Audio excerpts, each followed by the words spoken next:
My family kicked me out on New Year's Eve. You're not part of us anymore, my dad said. I smiled. Fair enough. Then I pulled out a sealed envelope and shredded it right there. When they saw the cancelled bank draft for the house renovation, chairs scraped back and everyone started shouting. But then I've never been the kind of person who makes a scene, but that night I decided I wasn't going to swallow anything anymore. It was New Year's Eve and my parents were throwing one of their usual forced smile family dinners. The kind they guilt you into attending with phrases like "we're still your parents and don't embarrass us in front of everyone." My sister Rachel and I showed up late and not by accident. He knew why. We parked 2 blocks away so we'd have a longer walk to talk things through. I was nervous but not unsure. I was done letting them pull strings. The house was packed. My aunts were laughing too loud, my cousins glued to their phones, and the whole place smelled like overcooked ham and cheap perfume. My mom barely looked at me when she opened the door. My dad didn't say hello. He just gave me that tight-jawed expression he always wore when he thought he had the moral high ground. We made it about 20 minutes before he decided to put on a show. We were all seated mid-toast and he just said it with a smugness like he was delivering a righteous verdict. You're not part of us anymore. There was a pause. Everyone went still. I smiled. Fair enough.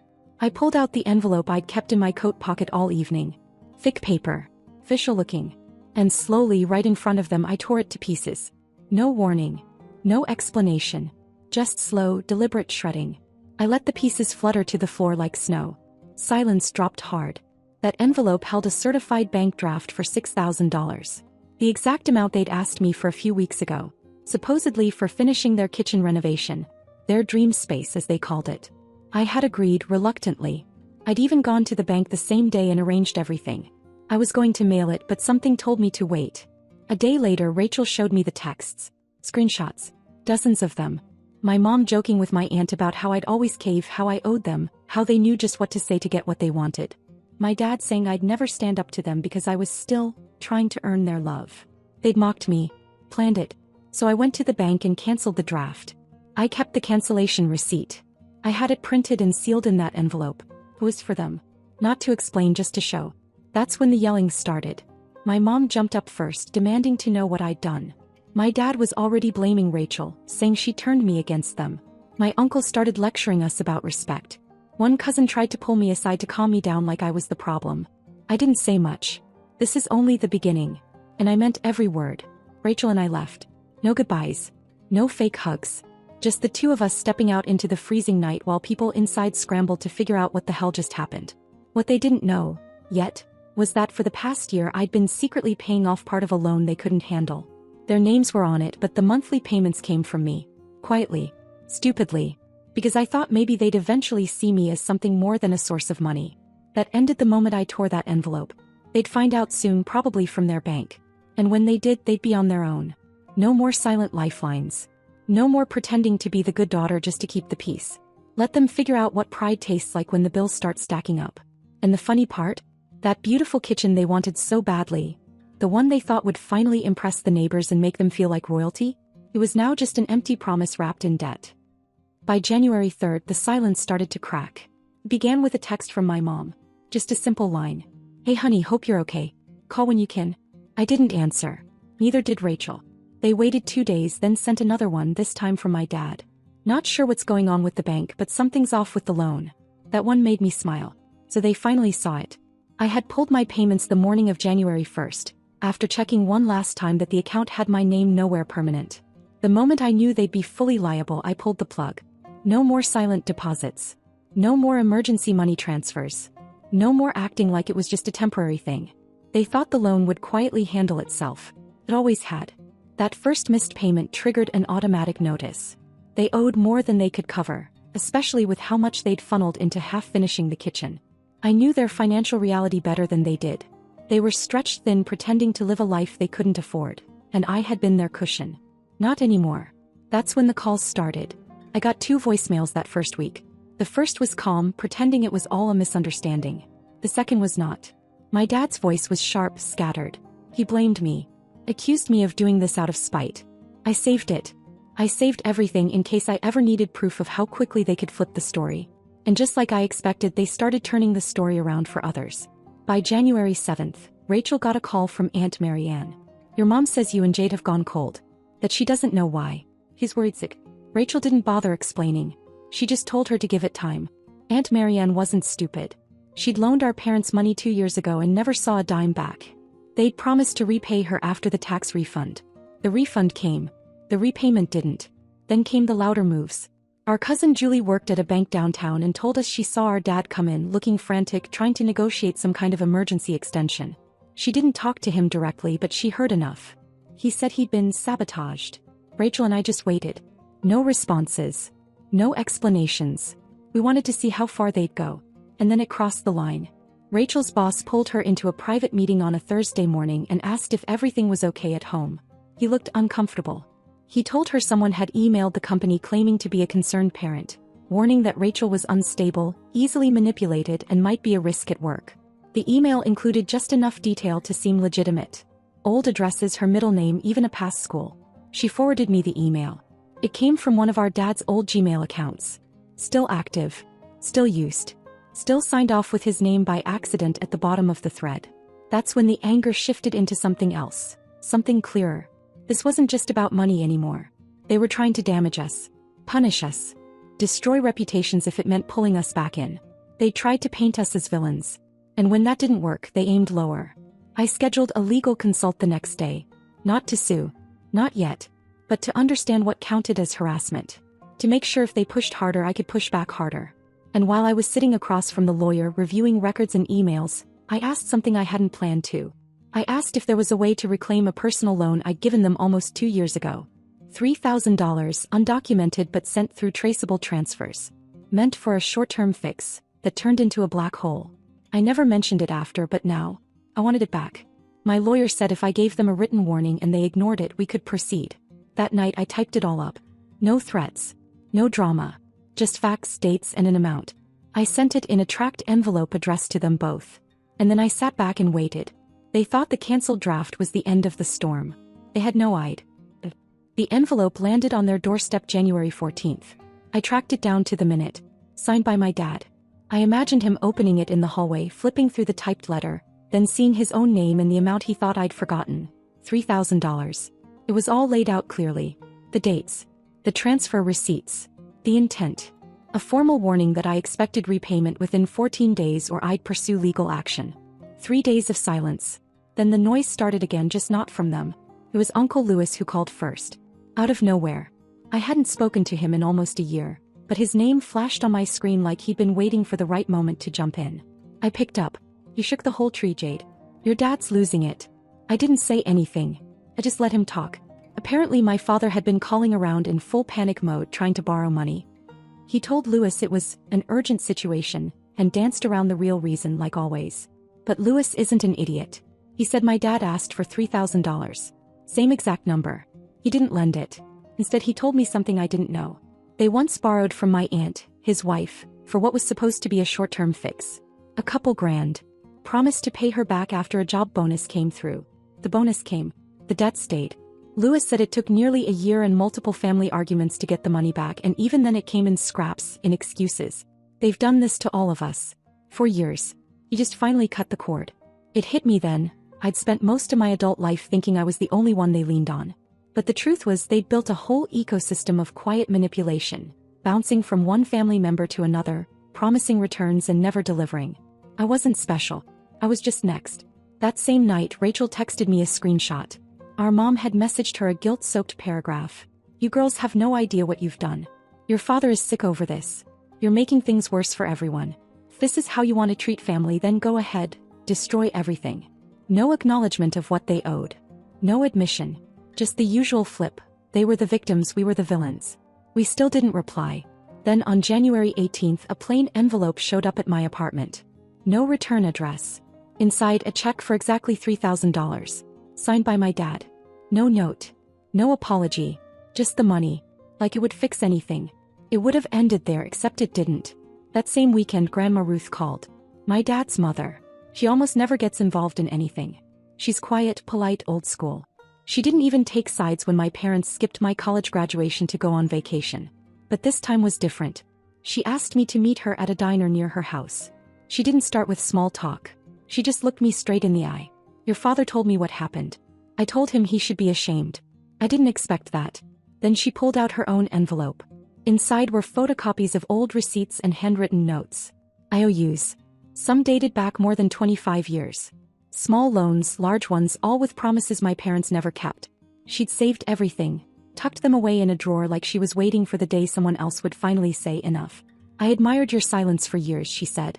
But I admire your strength more. I sat there with that envelope in my hands, feeling something shift. It wasn't about revenge anymore. It was bigger than me. I was untangling years of silence that others had learned to live with. And still, my parents weren't done.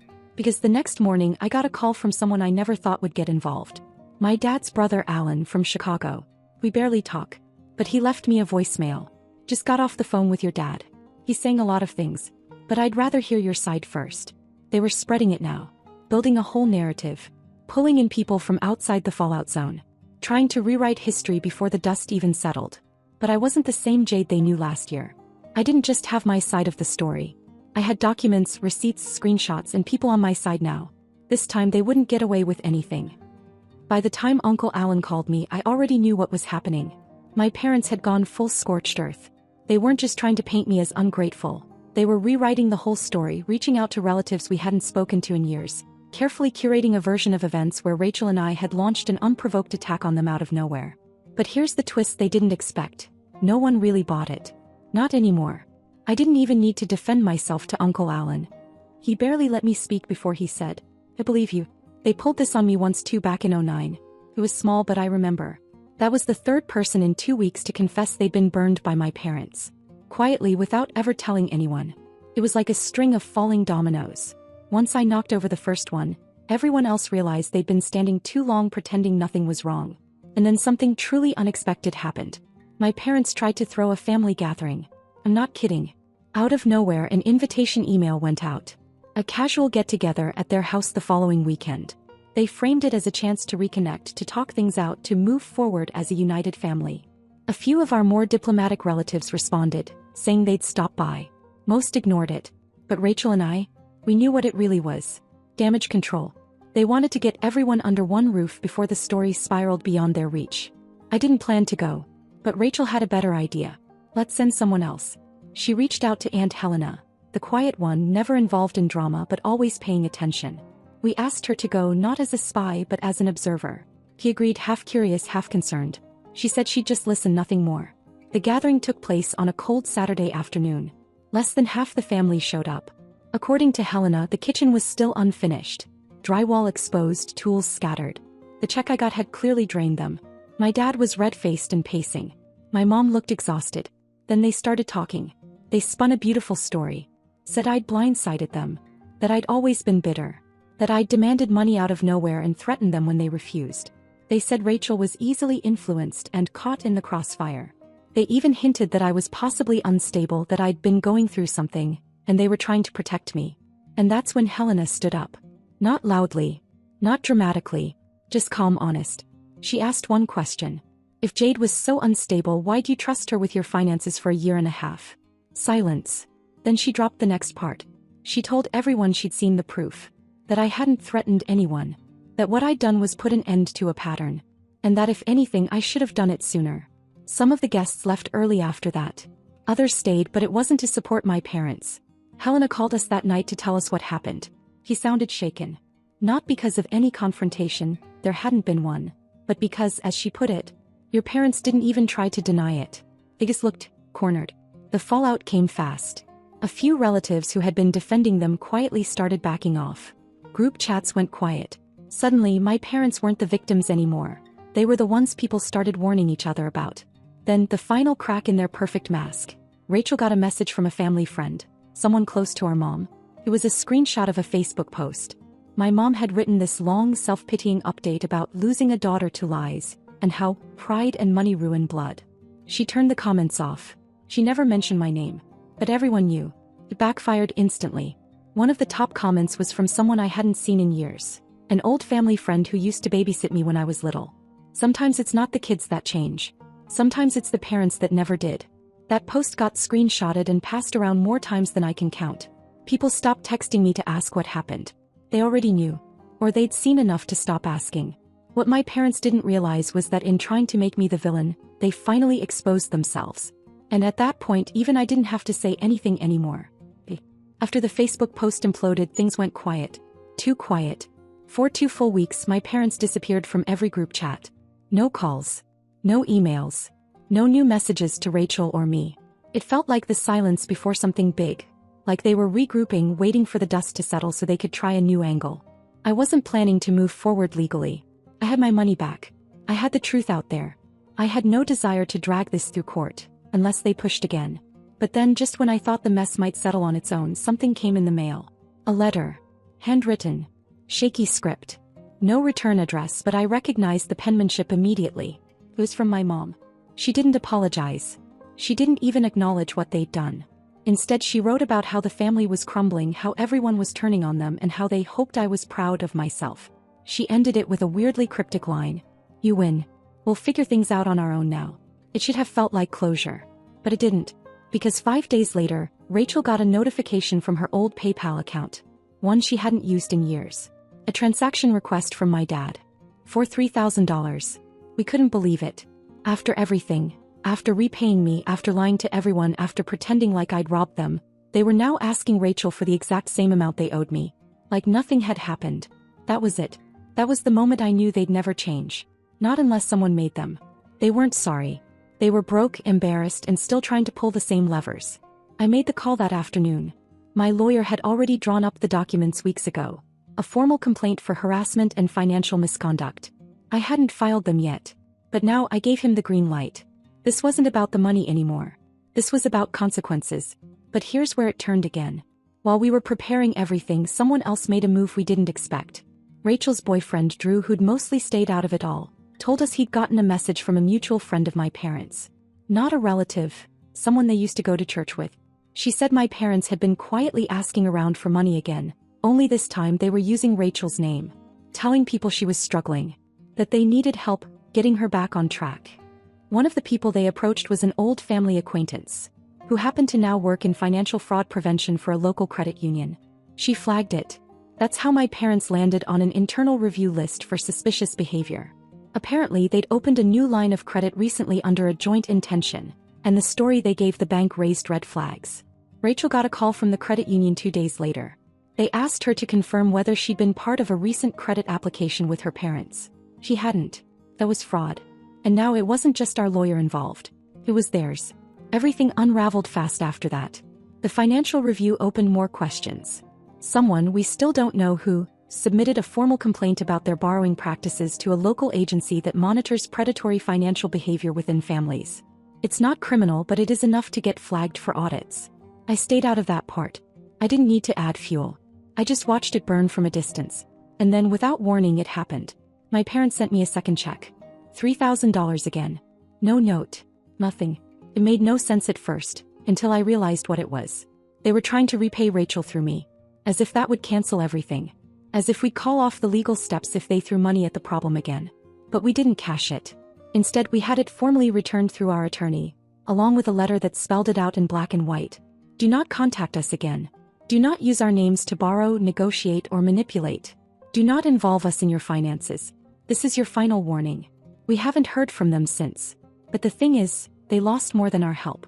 The fallout from their desperate tactics left them isolated. No one's taking their calls anymore. Family who used to defend them are politely ignoring them now. The kitchen's still unfinished, the loan's still active, and the only thing they have left is each other. And I don't think that's the comfort they thought it would be. They never responded to the final letter. No apology. No angry calls. No attempt to explain themselves. Just silence. Like the kind that settles in when even the most stubborn people realize they've finally run out of angles. Weeks passed. Then a month. Then another. Rachel and I talked less about them. It wasn't a conscious choice. We just moved on. The drama stopped taking up space in our heads. There were no more late-night texts, no bank alerts, no tangled webs of half-truths to unravel. We were free in a way we hadn't even realized we weren't before. And then one random Thursday afternoon I got a letter. Typed, folded neatly, no return address again, but the stamp was local. It was from my dad. It was short. 2 paragraphs. Not quite an apology, but something that hovered around the edge of it. He wrote that they were reviewing their choices and trying to get back on track. That they knew things had gone too far. That they were stepping away from all family interactions for the foreseeable future. The last line read, "We understand now that you are not the same girl we raised." He meant it as a parting jab, I think. Like I'd changed for the worse. But he was right, I wasn't the same. A few days later, I boxed up the last reminder of them from my apartment. An old photo album my mom had given me years ago, one of those for when we're gone someday things. I didn't burn it or trash it. I just dropped it off at a storage unit and left it there. Whatever was still sentimental didn't need to live in my home. But before I did that, I did one last thing. I printed a photo, not of them but of Rachel and me at the diner with Grandma Ruth, the day she told us she was proud of us. I framed it, put it on my bookshelf. That was my version of closing the chapter. Not with anger. Not with revenge. Just with truth and the people who actually deserved a place in my life. Rachel told me something that stuck a few weeks later. We were walking past the house our parents still lived in. Paint peeling, yard overgrown, no renovations in sight. It looked abandoned even though it wasn't. He said, "They didn't just lose us. They lost the illusion that they were untouchable. And that was it. That was the real win. They could lie, spin, manipulate, borrow, twist. But it didn't work anymore. No one was listening. No one was rescuing them. They had to sit with what they created, their choices, their debt, their silence. We moved on. They stayed behind. And if they ever try to come back, they'll find the door locked and a very different version of me standing on the other side. This time I won't be smiling. I'll be gone.